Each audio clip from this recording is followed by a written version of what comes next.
within the OBGYN space for physicians and nurses. So we're going to go through an icebreaker. We'll do a little bit of kind of talking points of that. We'll go into more cultural competency and just an overview of what that will be.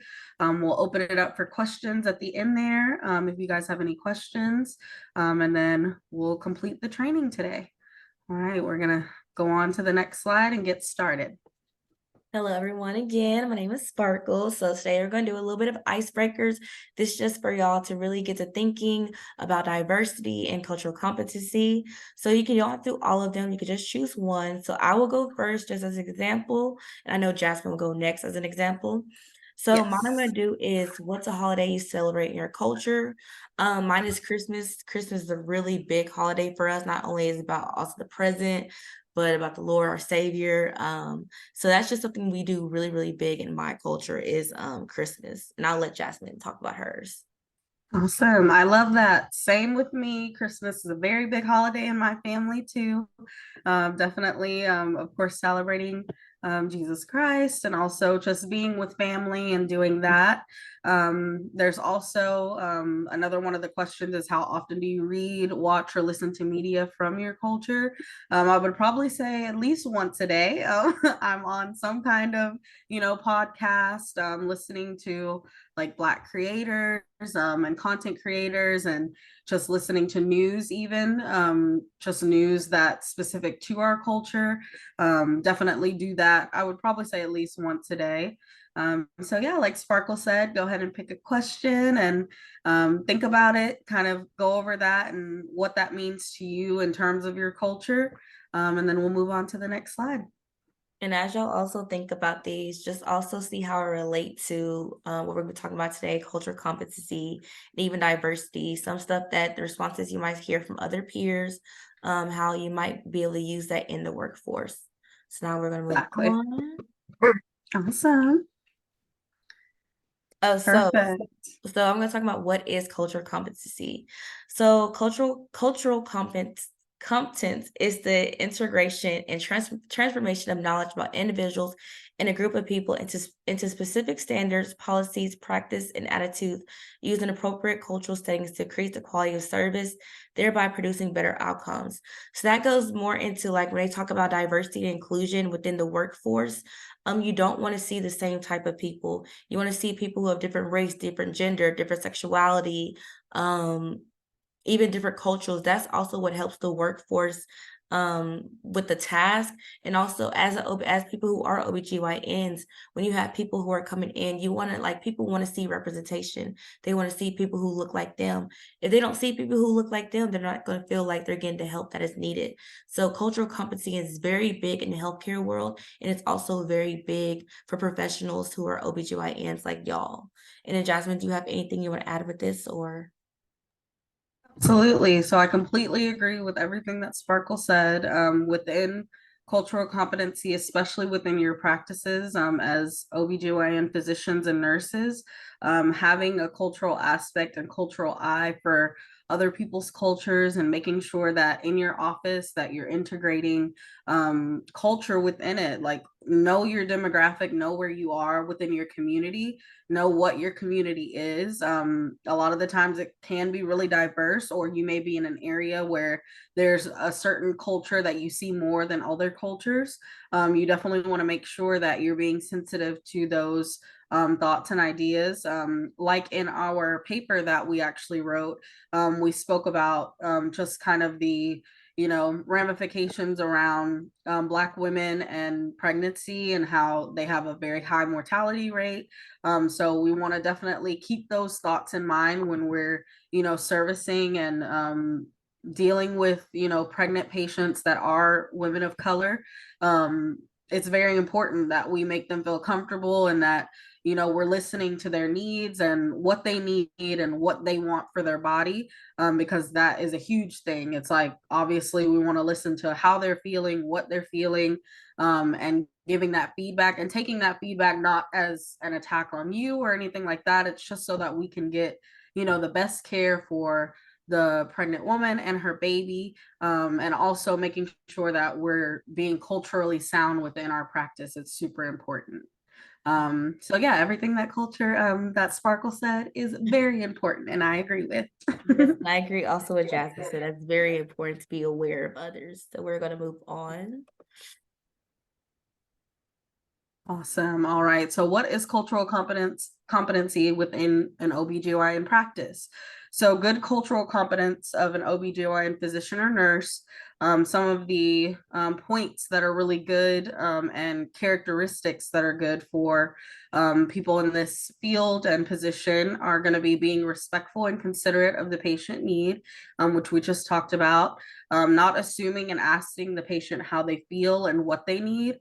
So definitely not assuming that because a patient maybe is, looking this way or says something this way, that we assume how they're feeling or what they're trying to convey. Asking questions is the best way to get the answer that you need. And sometimes a patient may not even know how to properly give you the answer, but asking questions can help you get to really what is the bottom line of what needs to be done here and how the patient feels about the care that they're being given.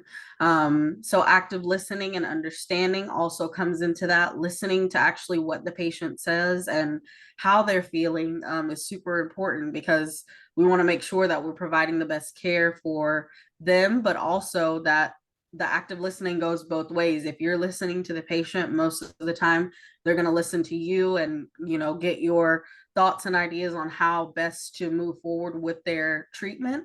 And so those things are very important, just active listening.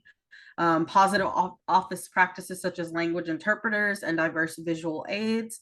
So definitely having that option within your office is super important. If someone doesn't speak English, speaks another language, being able to provide a service where they're able to get translated so that they're understanding, like we spoke about earlier, they're understanding exactly what you're telling them and that you can communicate properly with them to give them the best care.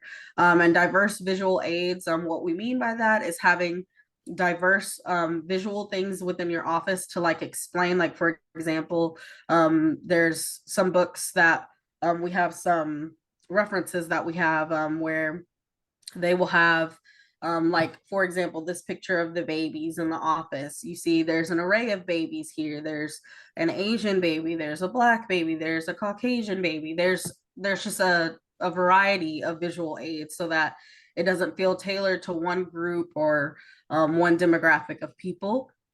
Checking in and reassuring that the patient is being heard and you are being understood as well. So that comes in with, of course, the language interpreting and just in general, checking in, kind of feeling their temperature, like how are they feeling about what we're discussing, what we're going through? Do they understand what you're talking about to them? Do you need to kind of change the language with it? All of those things are super important and good characteristics of a OBGYN or physician, nurse, and cultural competence. And I do just want to add in that yes, as an OBGYN or anyone healthcare, patients health matters. That's always what comes first. But when you are dealing with cultural competency and being an active listener and all that, you want to make sure you respect the patient's culture and what like or even the religion with that when it comes to because there's lots of religions where like Jehovah Witnesses, they don't do blood transfusion. That could save a patient's life, but you got to also know like the patient's background. It's just like it builds that relationship within you as the health profession and the patient so that y'all can build a relationship to where y'all need to go with y'all's treatment plan and everything. So Completely agree. next we're gonna move on to our group activity and I'll let Jasmine describe it for y'all. Absolutely. Awesome. So this is going to be the wheel of diversity. So we're going to break out into smaller groups, and we've already kind of measured them out for you guys. So you'll break out into your groups. So the instructions, we're going to read through this wheel of each section of the diversity wheel. So as you can see on the top, it says the organizational dimensions. Then in the second ring, it's external dimensions, and then internal dimensions. So this is kind of giving you levels of how cultural competency will affect each of these dimensions within your practice and business. So like organizational dimensions, functional level and classification, management status, union affiliation, if you're a part of a union or not, your work location. Those things are important in terms of cultural competency. What area are you in? Seniority, like within your company. Are we practicing culture even within internally with each other? Like with your nurses and doctors, are you practicing good cultural competency? Because it doesn't just extend out to the patients. It also is an internal issue as well that we need to be addressing and making sure on top of. Division, department, unit, and group. So that also is in within that seniority rank as well.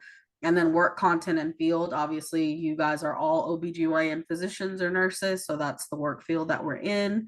The external dimensions. So externally, obviously outside of the workforce, would be geographical location, like we talked about earlier. Where are you? What's the area? Who's your demographic? What are your patients like, etc. The income of your area. What's the average income? Are the patients coming in with private insurance? Those kinds of things are thoughts that you have to have. Are they on Medicare? Are they Medicaid? Those kinds of things that you need to be mindful of. Personal habits, obviously, with each individual person, it'll be different, but sometimes within a culture and within a diverse demographic, there will be a group of people who are kind of in the same habits. They may do the same things every day, etc. So keeping those things in mind. Marital status, is your demographic more of married? Do they have children? Are they single, etc. Parental status, are they parents, etc. Appearance, work experience, what's their area of work, what do they do, their educational background, their religion, like Sparkle spoke about earlier. What's the religion of your area? Is it diverse? Is it more sectored? And then the internal dimensions, which is more about their personality, your personality, etc., is going to be their age, gender, race, ethnicity, sexual orientation, and physical ability. So making sure that we keep these things in thought and mind. So you will discuss in each one, pick one topic out of each ring, and you're going to kind of pick how that relates to your practice right now, or how you want it to relate to your practice in the future. Maybe it's something that you want to, hey, we have a lot of religious people in our community. How can we incorporate that within our practice with being in line with all of the rules and regulations that we need to be, but being open to that. What's the age demographic of your group, etc. So thinking about those things, you'll pick one from each group, write down how it relates, and then we'll come back and kind of discuss a little bit. Did you have anything you wanted to say, Sparkle? Oh no, you answered all of it. I was definitely going to say, when you think of like the environment that you're in to add into your workforce. You may hear different answers. You may hear people say, oh, we'll add this, but you got to make sure that the patients are getting the quality care based on the environment that you are in. That's the only way that things are going to be able to function correctly, and to also build that relationship between you and the patients. So that's all I was going to add. And then if you are having any technical difficulties, you can always just write it in the chat box for us. Absolutely. All right, so now we're gonna move on to the Q&A. This is gonna be just open for any questions. Like I did say earlier, if you don't have any questions, we will have our emails that you can email us with, or if you have any technical difficulties, your camera's not on or anything, you could always just put it in the chat box and we can answer it from there. So we're gonna just move on. Absolutely. So I just want to talk a little bit more about what cultural competence is from Dr. Luz Maria Garcini. I probably messed up her name, but we're gonna go from there. So cultural competency improves interpersonal interactions. It helps to build trust, convey respect, reduce biases that may lead to inaccurate diagnosis and treatment, and increases the chances that patient may be more compliant with the medical recommendations given. So cultural competency is really, like I said, it's a huge thing in the healthcare world. Me and Jasmine being both women and also people of color, we can already know that one, I could just say as growing up, people didn't trust going to the hospital because we already knew, like back then when the syphilis, Just everyone knows, like, even Henrietta Lacks, we all read about that, like how her cells got stolen. When it just comes to us as Black women, even in like my family, like you don't go to the hospital unless you have to, because there is no really respect that you have between a patient and a doctor, especially when your doctor is a Caucasian male and you're an African American woman. There is no respect between there because that's all we see. But when you implement the diversity and inclusion in there, when you implement cultural competency inside the workforce, you have people who look like me or who don't look like me who'll be able to build that trust between a doctor and a patient, be able to not have that biases that, oh, as everyone knows, Black women don't feel pain, so we go through so much. That biases will soon reduce because there'll be more people of color in the workforce to be like, that's inaccurate information. They'll be able to diagnose not even just people of color, but even just women in general who don't get the same treatment. And I would just say as OBGYNs, we have females, but also for the males, be able to stick up for the women when we are going through stuff, be able to learn that stuff is just, this is just the biases from my head, but what actually is true. So it's one thing I would say is definitely if y'all have not in y'all's workforce or even work environment that you're in have included diversity or cultural competency, have some, if you when y'all have time, I know it's hard with people go inside the hospital, you don't have time, but have like a time where y'all have like a team building where y'all can talk about what have we did today to help people like who are diversity who don't look like us, or even in the workforce. I know that's why a lot of people, especially we talk about in our paper, OBGYNs leave the workforce because there's not that representation that they're seeing within their own work group. Have that discussion between why what is there something the pros and what's the cons, like, and what do we need to work on even as a workforce, as a team. And I'll leave it to Jasmine if you have anything else to add. Absolutely. I completely agree with everything that Sparkle said.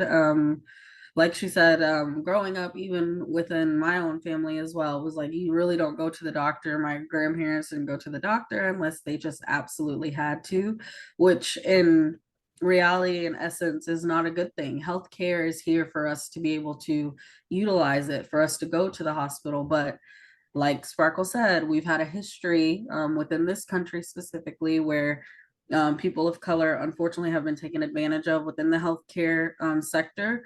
So reversing that and making sure that we're really putting forth the effort to change that. We're in 2023 now, like it shouldn't be, the same as it was back then, or, the study that came out, like Sparkle said, about the fact that Black women don't feel pain is insanity. It's like, well, we're also human beings. We have blood, we have things going on within our bodies, we have diagnoses that happen, within our bodies. We definitely feel pain as Black women. So it's like those kinds of things we definitely have to get ahead of those and stop that. And women of color in general, it's like they're no different than anyone else within the world. We're all human beings, we all feel, we all are going through things, so we should be treated the same way. We should be treated the same across the board. There shouldn't be any biases within healthcare. We're here to help people. That's what healthcare is about. We're here to service and help people, help them get better, treat their problems,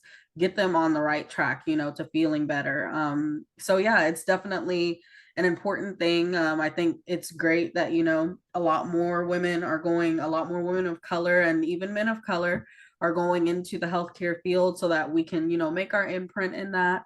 It's happening within my family. Like I'm here, doing the masters of healthcare leadership. My sister's going to medical school. Sparkle also is in the healthcare leadership um, program. So we're really trying to, change that and move it forward.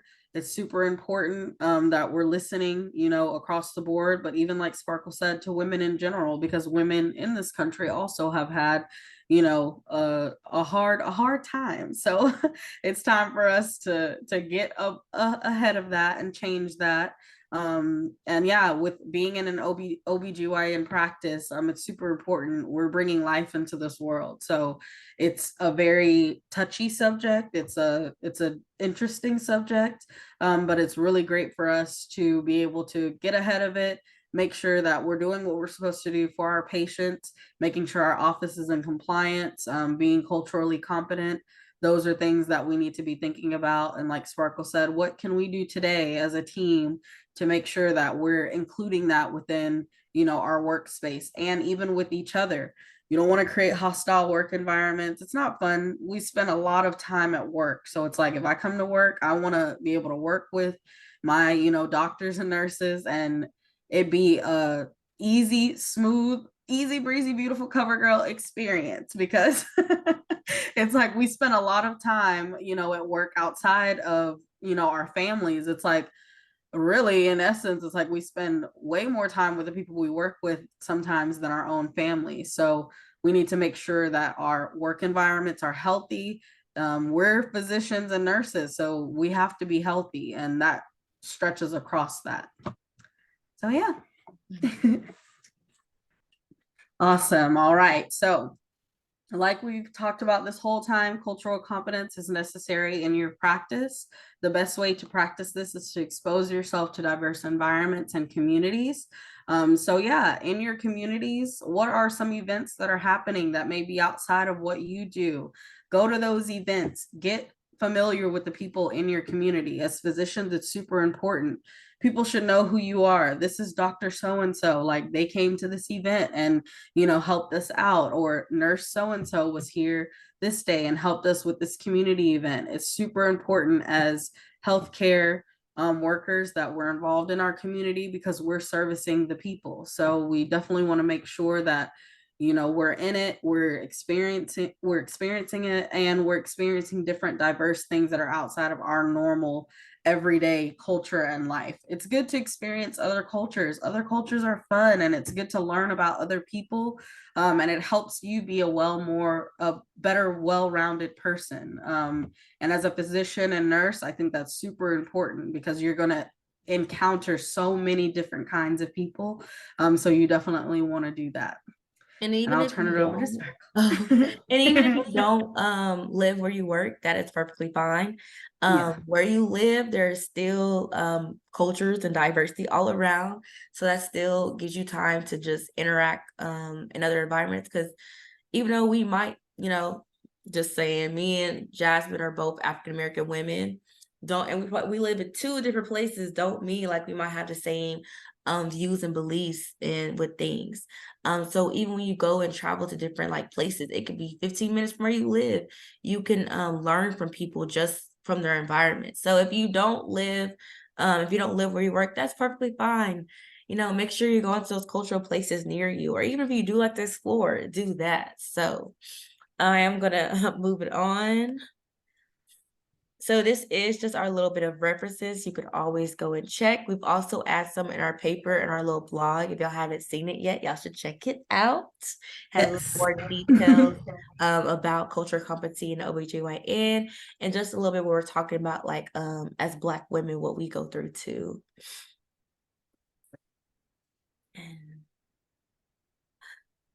All right, so that is the end of our training today.